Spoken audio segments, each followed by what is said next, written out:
Julieta Garcia, she's a family nurse practitioner, faculty instructor of nursing at Columbia University School of Nursing, where she earned her bachelor's and a master's degree in nursing. In addition, she holds a BS and BA in psychology and East Asian studies from Cornell University. She's board certified in family health by the American Nurses Credentialing Center, and she's certified as a medical examiner for the Federal Motor Carrier Safety Administration. And she has experience working in community health center, federally qualified health center, and urgent care facilities. She's a native of Washington Heights and enjoys community outreach and health promotion, which is why she's here. Outside of work, she also regularly practices yoga and likes local food stores.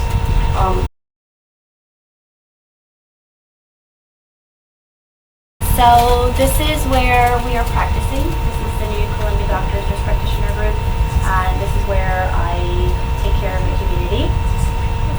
Okay, so this is our clinic, Columbia Doctors Nurse Practitioner Group. This is where I work, serve the community.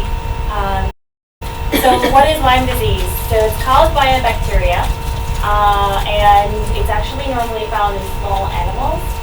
And usually the way it comes to affect us is by way of a tick.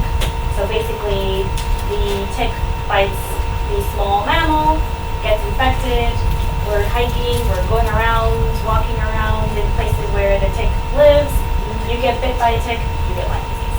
That's usually the transmission of it. All right?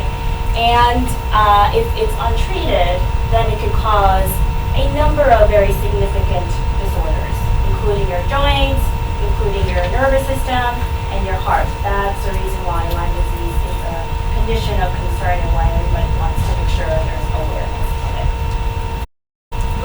So, this is the culprit. So this is the tick. Now, it looks really large right here. This is super tiny.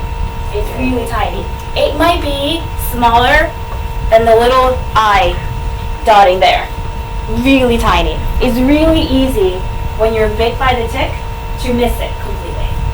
And the way that it adheres is it feeds on, let's say, a deer or a mouse, and it gets full, and then it detaches itself, and then it finds a little grass, little blade, and then it waits there until the next meal comes by. So you might be walking with shorts, hiking, and then you brush up against the little grass, and there you have your tick. So, and it's very easy to not notice it because you won't feel it. These ticks have little anesthesia on their saliva, so you might not notice the bite, and you might not notice that there's a problem until you start developing symptoms, which we'll talk in a little bit. These are the reported cases of Lyme disease in the United States in 2015, which is the most recent data that they have. And if you notice, the most prevalent states are our region. We are right at the epicenter of the reported cases. Now, the little dots you see everywhere else, the second one is around not Michigan. Yeah, no, it's Missouri and yeah, around there. Those are the second ones. And then you see a little bit of little dots elsewhere, and those are likely caused by people who travel to the area where there's more cases of Lyme disease, went home, and then were diagnosed for it. Not necessarily native of that area. There is some little spot in California, but not as much as here. So who wants to guess who's number one state for reported cases? Pennsylvania? Yeah, correct. Very well. Very good. Yes. And the state that's usually reported as being the highest Lyme disease, that everybody knows, Connecticut, is actually number 5 on the list. It's not really number 1. Anyone who works outside, so if you're a gardener, if you are a park ranger, if you're anywhere in a woodsy area, usually you're higher risk. If you love to hike, also, unfortunately, you're also higher risk. Campers, golfers, because you are a little bit of more woodsy area as well.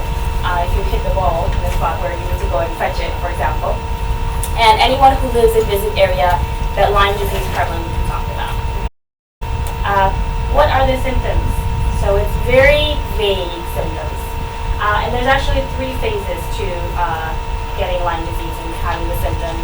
One are the early ones, so once you get bit by the tick, after a couple of days, usually between 3 to 10 days, or as much as a couple of weeks, you might start getting some symptoms. Fever, chills, fatigue, headache, joint pain, muscle aches, swollen lymph nodes, rash. I mean, that could be anything, right? So the important thing is to know if you've been to an area, if you are at risk, which we just talked about, and you have start getting these symptoms, yeah, it will be a good idea to go and check it out, all right? But if you have these symptoms and you haven't really been in the area or have done anything that puts you at risk, doesn't necessarily mean that you have Lyme, okay? Because the symptoms, unfortunately, can be a little bit non-specific. Once it progresses to a couple of months of exposure, then you start getting a little bit more, like neck stiffness, some severe headaches, arthritis. The threshold for not the threshold, but the highlight of Lyme disease is usually arthritis. There's arthritic pain, muscle aches, fatigue that's really chronic. It's been going on for a couple of months. That's usually a key to any provider to test you for Lyme disease. And they'll be asking you, did you travel? Did you go hiking? Do you feel like you've been exposed? That sort of thing. Okay. Sorry, the picture's not really good. I tried to tweak it while I was doing the PowerPoint, and it really didn't. I didn't quite succeed, but this is the best I could do with a picture. So this is just highlighting that the typical Lyme disease rash is a little center spot of where the tick bit, and then a usual is like a ring that goes around it that starts expanding, and it keeps expanding and expanding and expanding and expanding, and that's called the bullseye rash, which is known for Lyme disease. So the main reason for this talk is to prevent, right? There is a lot of things that you could do. Wear a repellent. That means not only the DEET, the DEET, that you spray on your body, is not only good for mosquitoes, it's also good for ticks, okay? So the same thing that you would do for mosquito protection, you would do the same thing for tick protection, okay? There is also a repellent that you could spray on your clothes. So if you're an avid hiker and you like to go in places that are woodsy and you know that it could be a little bit risky, you could spray what we call permethrin, okay? And you could get that usually at this season in the pharmacy. You could do it. And it's something that you could put on your clothes, you spray, and it's good for about a week even if you wash the clothes, right? So those are the two main hallmarks of prevention, is just making sure that you wear some sort of repellents. When you are outdoors and you're in a woodsy area, you should definitely check for ticks, check your children for ticks, and check your pets for ticks, okay? So because the pet also can be exposed to the tick, comes home with you, and then you can actually have a tick problem at home where once it's full, it goes and grabs the next little person, which may be you. I would recommend for you to shower as soon as being outdoors, for the same reason that if you've been outdoors, you've been hiking, you come back, if you shower soon after, if you have a tick that you might not be literally seeing, this might help make sure it detaches itself from you, okay?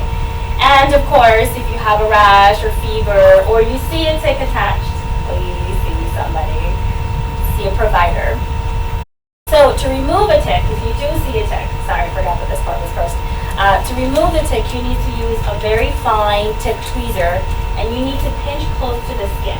The reason for that is you don't want to pinch it in the stomach, because the head will remain attached, the pincers will remain attached, and you don't want to squeeze the stomach because it might regurgitate what it has, and you might actually make it worse, all right? So it's very important to pinch where the tick is as close to your skin as possible. Pinch, and then pull up slowly. It will let go if you pinch. And then make sure you sanitize the area after. And this is what it looks like. You pinch very close to the head, and then you slowly pull up, and then it'll detach itself. Make sure that the pincers are allowed, and then make sure you sanitize, okay? Now, if you are squeamish, if you're concerned, if you don't want to try it, please come see us, see your provider, and they'll remove it for you, okay? In addition to that, they might actually even send it to a laboratory and test and see if it has Lyme disease, depending on the time that it's been attached. So this is very important. And actually, I had a tick one time that will not let go of a little girl. It took me 10 minutes for it to come out. Sorry, it took me 10 minutes for it to come out because it was so quite attached there. So it might take a little bit of time. There are other tricks for it, but this is the one that I want you to keep in mind. So what is a treatment? It's a bacteria. Lyme disease is caused by a bacteria. Therefore, the treatment is an antibiotic. And I won't bore you with the names of these antibiotics. I think the most important thing for you to know is it is an antibiotic, and there's different treatments according to whether you're pregnant, you're not pregnant, you have any allergies. So main thing is it's a treatable disease, right? So for people who are identified having Lyme disease early on, the treatment is very simple and it usually goes away, and you might, some people have some remaining fatigue or muscle aches or joint pain for a couple of months after, but usually they recover pretty quickly with minimal effects. Now, if it takes months and having these symptoms and then you're diagnosed with Lyme disease, sometimes the treatment for it may be a little bit more complex, because at that point, if it's affecting the heart, if it's affecting the neurological symptoms, if it's affecting all your other bodily symptoms, then the treatment is still giving you the antibiotic, but it still means that it needs other supportive care. Okay, so that may be a little bit more complex.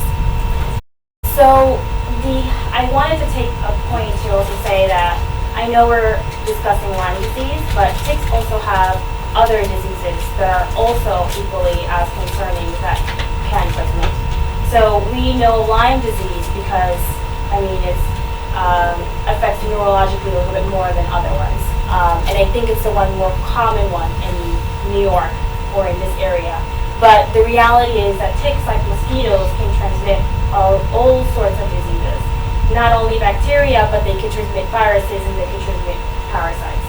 So for that reason, I wanted to focus on the fact that it's very important to wear a repellent when you're going outdoors and you're going to a woodsy area and you're hiking, because it's not only just Lyme that we're worried about, there's other things too that you could be exposed to that would be beneficial for you to prevent, okay? All the information that I discussed with you today is in the CDC website, and it's a perfect and really good place to get all your information. I think they do a really good job of making it user-friendly and answer a lot of your questions there. So if you do have more questions, you can free to ask me, but all of the information I gave today was in the CDC